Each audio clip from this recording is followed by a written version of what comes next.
All right, there's a lot of different testing that we can do with patients that are suffering from gastrointestinal dysfunction or problems. So a lot of times we can start with a basic blood panel. We're just trying to look at protein ingestion first of all, and then the body's ability to be able to absorb that, to actually break it down. So it's not necessarily what you eat, but it's what you absorb that really matters. So we can look at that. We look at the electrolytes. We can look at liver and gallbladder function. These are all things we can see on a pretty standard blood test. If we need to get a little bit more advanced or comprehensive, we can look at various types of stool testing. These are things we do with patients that actually show us the levels of healthy bacteria in your stool. Obviously, people are more and more aware of that with probiotics being such a commonplace term and treatment nowadays. That doesn't mean everybody should take a probiotic. We do need to be aware of the right situations. But those tests, we can also measure for parasites or different types of fungal infections, Candida being a very common one that people talk about.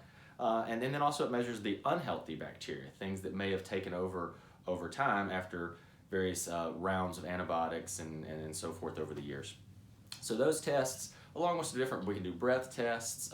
We actually can use things to measure for different bacteria that way. We can look for leaky gut, which is a very common problem we hear a lot of people talk about now. We can explain that in more detail, certainly in person.